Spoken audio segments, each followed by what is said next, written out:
साथियों नमस्कार। मैं आर के अमोल 24 चैनल पर आपका हार्दिक स्वागत है। आज आपसे देश के वर्तमान हालात पर चर्चा करें। वर्तमान हालात जो है मेरी समझ से बहुत ही सोचनीय एवं चिंतित करने वाला। संसद चल नहीं पा रही। संसद का गतिरोध ऐसा है कि पूछिए ही नहीं, चल ही नहीं रही है संसद। न सत्ता पक्ष चलाना चाहता है न विरोध पक्ष चलाना चाहता है। सत्ता पक्ष अपनी लाठी भाजता है, विरोध पक्ष विरोध पक्ष का काम ही विरोध करना है। लेकिन सत्ता पक्ष भी समझदारी से काम नहीं ले रहा। संसद नहीं चल रही है, षड्यंत्रकारी राजनीति हो रही है। कहीं वोटों की चोरी का मामला चल रहा है तो कहीं ईडी के छापे के मामले चल रहे हैं। वोटों की चोरी के मामले में हंगामे हो रहे हैं। उसमें संवैधानिक संस्थाएं भी आ रही हैं, सरकार भी आ रही है, विपक्ष भी आ रहा है, सुप्रीम कोर्ट भी आ रहा है। इसको क्या कहेंगे? संवैधानिक संस्थाएं जो है पूरी तरह से अक्षम है। चाहे वो चुनाव आयोग हो, चाहे वो ईडी हो और चाहे कोई भी संवैधानिक संस्था हो, इनके ऊपर धड़ाधड़ आरोप लग रहे हैं और उन आरोपों का जवाब ये संवैधानिक संस्थाएं नहीं दे रही है, क्योंकि कहीं न कहीं ये गलत है। चुनाव आयोग पैंतरे काट रहा है। चुनाव आयोग हमने देखा है टीएन सेशन के समय में जब किस तरह से काम होता था। आज का चुनाव आयुक्त मजाक बन के रह गया है और उसमें उसका स्वयं का दोष है। अगर वो किसी के हाथों का खिलौना बन जाएगा तो निश्चित रूप से वो मजाक बनेगा। काम करना अलग है, शैक्षिक योग्यताएं अलग है, व्यवहारिक अलग है। प्रशासनिक व्यवस्था बिल्कुल ध्वस्त है। प्रशासन नाम की कोई चीज नहीं है। प्रशासनिक अधिकारियों की कोई दूरदृष्टि नहीं है। जो हमने प्रशासनिक अधिकारियों का देखा है वो अब समाप्त हो चुका है। अब प्रशासनिक अधिकारी कोई अपना स्तर नहीं मेंटेन कर रहे हैं, कोई अपना स्तर अनुरक्षित नहीं कर रहे हैं। उनका कोई स्तर नहीं है। उनका स्तर इतना नीचे गिर चुका है कि उनको प्रशासनिक अधिकारी कहने में शर्म आ गई। संवैधानिक पदों पर बैठे हुए लोग समस्या को संभाल नहीं पा रहे हैं। अक्षम लोग बैठे हुए हैं संवैधानिक संस्थाओं पर और चापलूस और डरपोक टाइप के लोग बैठे हुए हैं संवैधानिक स्थानों पर, जिनके अपनी कोई व्यक्तित्व नहीं है। वो छाया व्यक्तित्व से काम चला रहे हैं, शैडो पर्सनालिटी हैं। इनका अपना कोई दिमाग नहीं, इनका अपना कोई पहचान नहीं है, इनकी अपनी कोई कार्यशैली नहीं है और ये डिसऑनेस्ट भी है। अपने कार्यों के प्रति ये डिसऑनेस्ट है। तो ऐसे लोगों को संवैधानिक पदों पर बैठाया गया है जिनका कोई विजन ही नहीं है। चाहे वो चुनाव आयोग हो, छीछा लेदर हो रही है चुनाव आयोग की। जिसको जैसे चाहता है वैसे कहता है चुनाव आयोग के बारे में। वैसे ही प्रवर्तन निदेशालय को हम लोग तो जानते ही नहीं कि कोई प्रवर्तन निदेशालय भी होता है। अब प्रवर्तन निदेशालय की तमाम चीजें जो है आ रही हैं और तमाम लक्षण लग रहे हैं और तमाम बातें उठ रही हैं और प्रवर्तन निदेशालय के अधिकारी या उच्च अधिकारी चुप हैं। उन्हें सुप्रीम कोर्ट से फटकार मिल रही है। कन्विक्शन रेट उनका जो है 10% से कम है। कन्विक्शन रेट तो 50% से ऊपर होना चाहिए। कोई बाधा नहीं आपको मिली है। तो एक पालतू जानवर की तरह से काम कर रहे हैं संवैधानिक पदों पर बैठे हुए लोग। एक पालतू जानवर से भी बदतर है। उसी तरह से प्रशासनिक अधिकारियों की स्थिति है। हर जगह जो है असफलता और फेल्यूर दिखाई दे रही है। धर्म के नाम पर ढोंग पाखंड आडंबर चल रहा है। धर्म को भी हम ठीक से समझते और ठीक से करते तो ये संवैधानिक पदों पर बैठे हुए लोग धर्म में अनावश्यक दखल देते हैं और धर्म को अपने हिसाब से चलाना चाहते हैं। धर्म निजी चीज होता है, धर्म नैतिक होता है।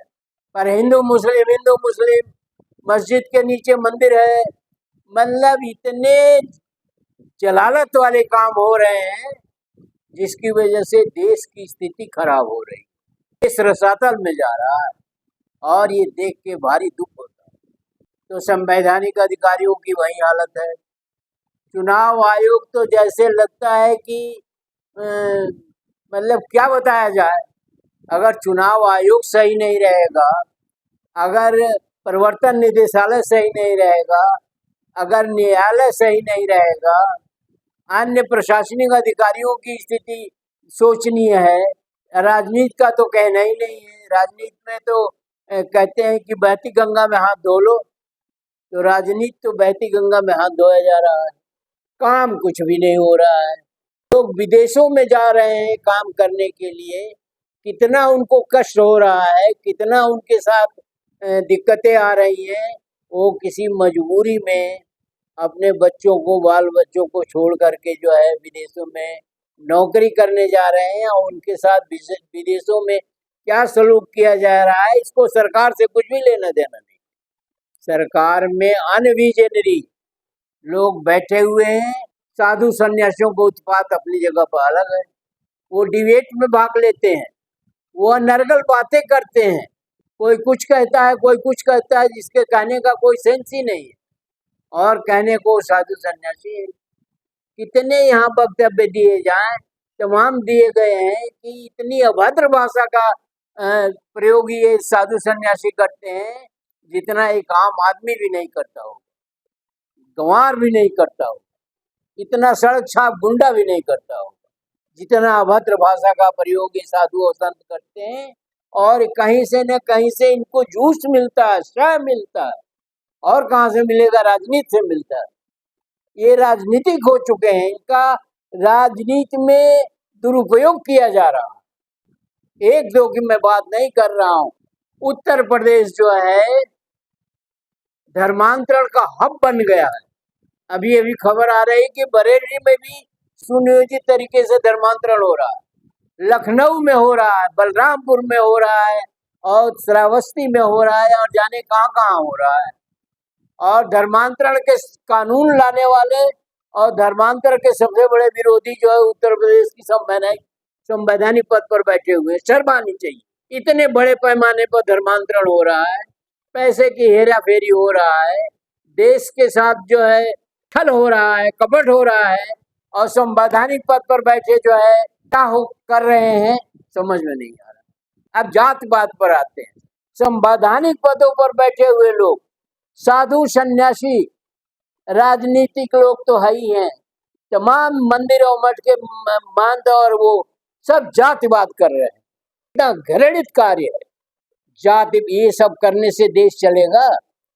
सब ये जातिवादी हैं। साधु सन्यासी भी जातिवादी हैं, संवैधानिक पदों पर बैठे हुए लोग भी हैं, राजनेता तो है ही हैं और तमाम लोग हैं। ये जातिवाद का जो है वो चरम पर है। इतना तो हम लोग आजादी मिलने के बाद भी नहीं देखे थे। आजादी मिलने के बाद तो कोई किसी की जाति नहीं पूछता था, कोई बात ही नहीं होती थी, सब पढ़ने जाते थे। तो एक घृणा का वातावरण पैदा हो रहा है देश के अंदर, एक घृणित वातावरण पैदा किया जा रहा है और कहा जा रहा है कि देश बहुत बढ़िया चल रहा है।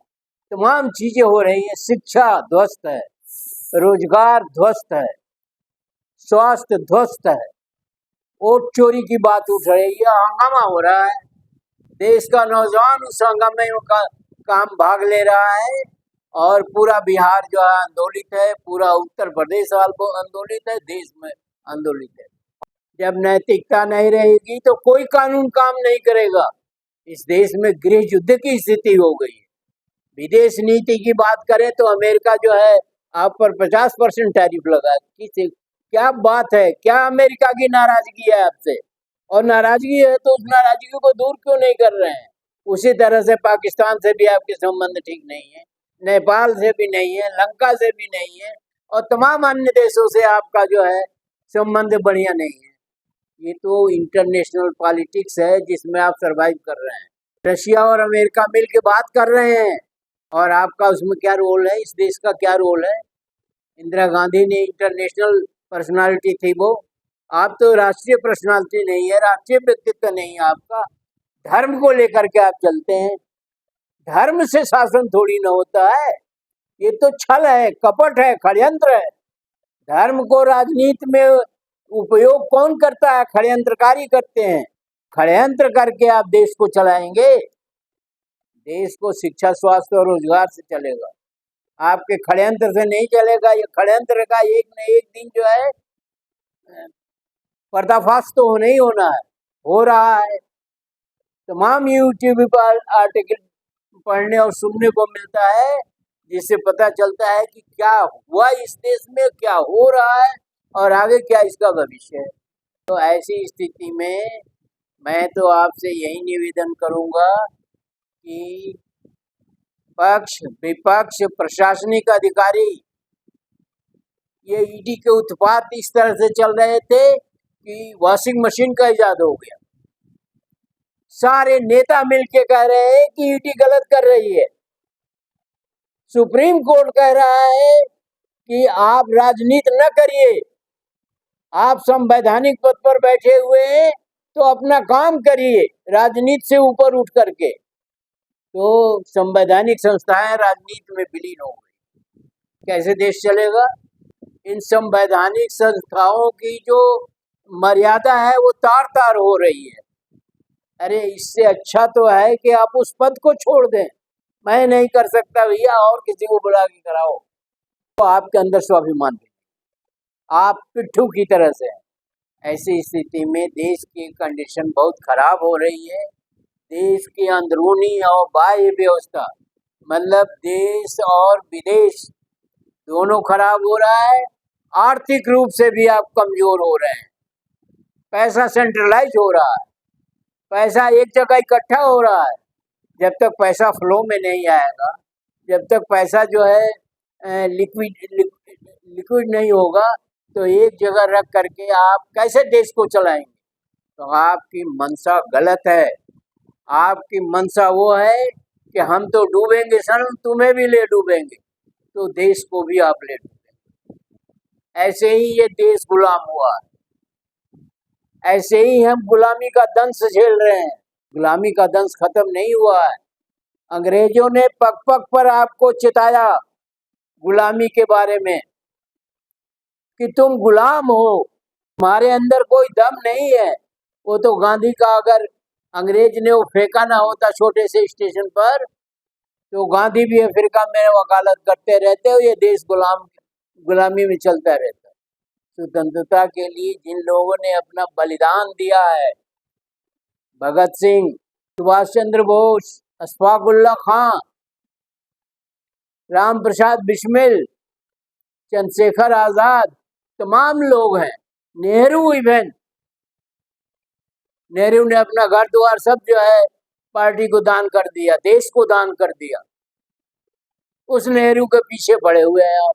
अगर नेहरू अपने पिताजी की तरह वकालत करते तो आधा भारत उन्हीं का होता, कोई उसको नहीं छीन सकता था। और ये जितने आपके अरबपति और करोड़पति बैठे हुए हैं, इनसे कम नहीं होते।